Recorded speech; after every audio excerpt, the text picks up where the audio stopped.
What's going on YouTube? Gonna tackle a heater core on this 74 Challenger. Just want to show you guys my daily. You don't need some pickup truck to go get parts. Just throw your exhaust pipe back in there. Throw all the tools. Oh, it's locked. Throw all your tools and whatnot back here. Just whatever, it's fine. Just fold the seats down. You got plenty of room. Unless you have subs. This is usually filled with more tools than this, but I've got them out over there for now. Sorry if the videos are jumping around. I'm trying to get this car done in a rush, so next clip you'll see, it'll be before I start taking this apart. I've already taken it apart now, but I'm finally just going to pull the dash. So let's get after it. Okay, we almost got the dash ready to come out. So I'll show you. They're not too terrible to do, but kind of a pain at the same time. So you have to disconnect your steering column, pull it back just a little bit.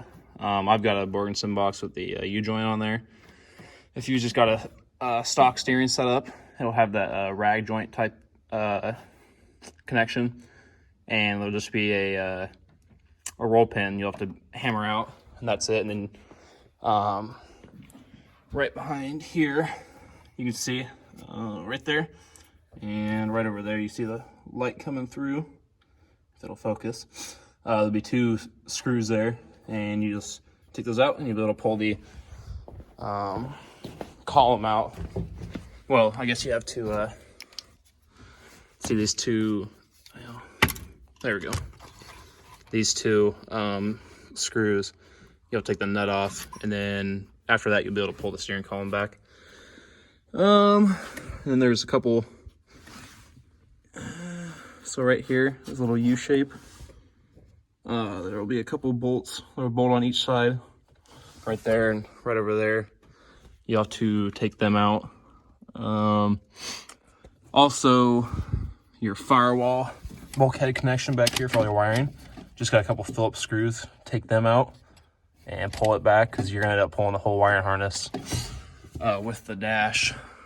Then your little heater,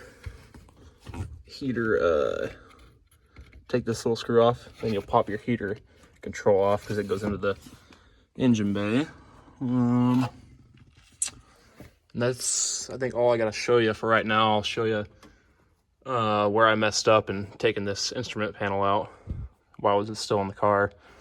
But I'll get this out of here and show you guys. All right, I take back what I said about this being kind of easy. This is a pain in the rear. Once you think that you have all the wires disconnected to pull it out of there, you don't. Try that about 3 times, and you'll finally have them all disconnected. I'll try my best to show you which ones you need to undo. Obviously, the heater cable already showed you that. Speedometer cable. This plugs into the back of your heater, or if you have AC, heater / AC control, little unit deal.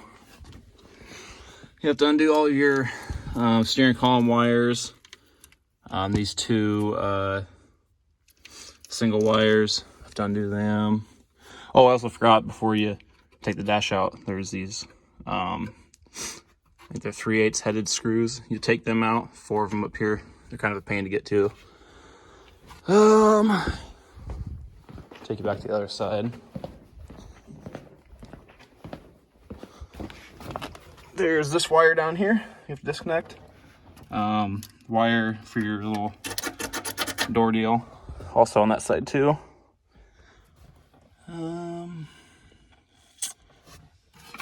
This is the radio antenna wire, you have to undo it. There's a couple other wires, I think, over here somewhere. Can't remember. Oh, and there's this one in the firewall. You have to take it out. Be a plug right here, right next to your bulkhead connection. You'll just take that out, and then you should be able to pull it out. You know, I'd probably recommend taking just the whole steering column out of the way and make things a lot easier, especially if you have a nice one. I mean, I don't really care. Mine's already all scratched up, but just to save on the finish of it and whatnot. I'm gonna get into that heater core, see how to take that thing out. This car does have AC, by the way, so I've always heard that these AC cars are a lot harder to change out heater cores on, and I believe it. So let's get after it. Okay, got the heater box out. This one was a lot easier to take out versus the dash up there. So you have a couple bolts right here, or nuts there. I guess you don't have to take your fan off, but you can. A couple nuts there, and there's a little clip here on this drain deal. I'll show you. Just this little clip, you just pull it off, had an O-ring on it. So there's the nut here, there, and there. And that's basically it. Besides, there was this bar right here, went right there connected to it. So take those out, and this vacuum line. I ended up breaking it because it was brittle, but that'll hold you up. And remember, this has coolant in it, so if you have a good carpet, be careful taking it out. We go ahead and get it taken apart and show you guys what it looks like. I think it's just a bunch of these little clips that holds it together to get it split. Got her split.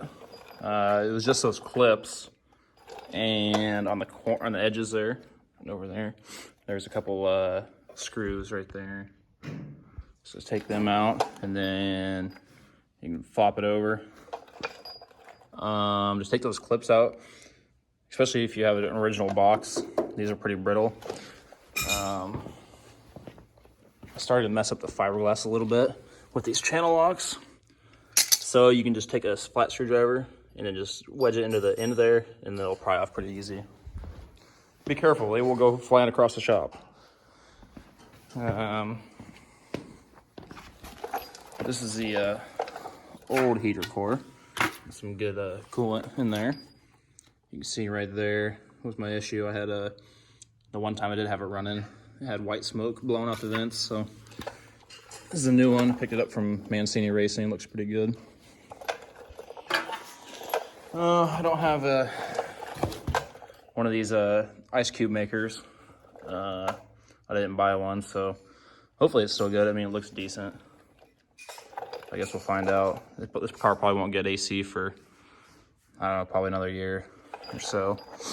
So, well, I suppose we'll get this back together and throw it back in the car. Oh, forgot to mention, while you're in here, you might as well knock all this old insulation out. You don't want that blowing in your eyes when you're driving down the road.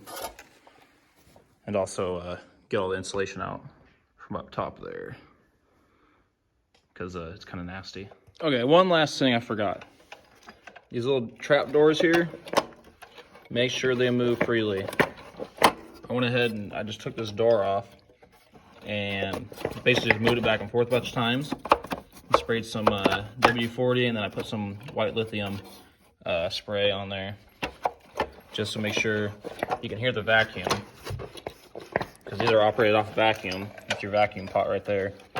So just make sure they're not froze up in there, and then you'll be able to switch where your air is going. Got the heater core back in, bolted in, everything.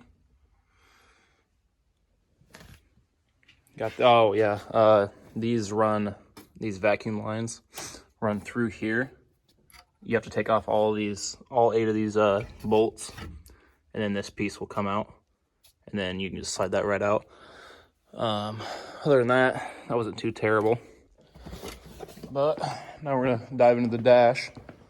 Just check all the wiring out, make sure it's decent. I got a bunch of new bulbs and stuff. I'm gonna replace most of the bulbs. And also got me a speaker. Now these are a 4x10, but all I could find at the parts store was this little 4x6. It's like $15, super cheap, and it's got the mounts for a 4x10, so it'll work pretty good. And all I'm gonna be running out of that, I'm gonna make this 8-track player came with the car, and by God, I'm going to make it work, or I'm going to find a different 8-track player, because I want to rock out some Leonard Skinner 8-tracks. You know what I'm saying? Okay, so this is how you want to take your dash out. You don't want to try and take your instrument panel and these plastics out while it's still in the car, because when I flip it over to the other side, I'll show you, but these plastic pieces will screw in from the back side, and they are a pain to get out. So don't do what I did. But while you have the dash out, you might as well replace your bulbs and stuff. These are for your this little tray here. They light up. There's 4 of these, and these are a 1893 bulb. And then you have one of these, which goes right there. It is a you probably can't see it, GE161. There's 3 of those. There's one there, and then there's one that goes up under here. You can kind of see it there. And then there's one, I think it's back here somewhere, but there's 3 of them.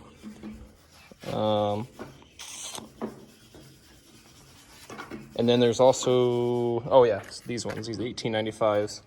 These will plug into your left, right, and brake deal. These little connections here. So you can get those and get all lit up again. All right, we got the dash all back together. It's kind of a pain to do, I'm not gonna lie. Just make sure you get all of your, oh man, there's a big glare there. Just make sure you get all your wires connected back up in here. I definitely recommend taking a lot of pictures of each wire you take off, because I had to guess on a lot of them, on where they went. But some cool things I just found. I was vacuuming out. I found this old beech nut, peppermint candy. I always thought beech nut was a type of chew, but I guess it was a candy too. Found it down in here. I also found this down in there. It's broke, but you know, I can still just keep it there for looks. I found these in the vents. A couple old parking passes deals. And get this seat up here. Look under here. I didn't know they had build sheets up here too. But you can see it's kind of gondo. I didn't know they had build sheets up in here and back in the back seat too, but that's pretty cool. Anyways, if you like the video, make sure you like and subscribe and hit that notification bell. And thanks for watching.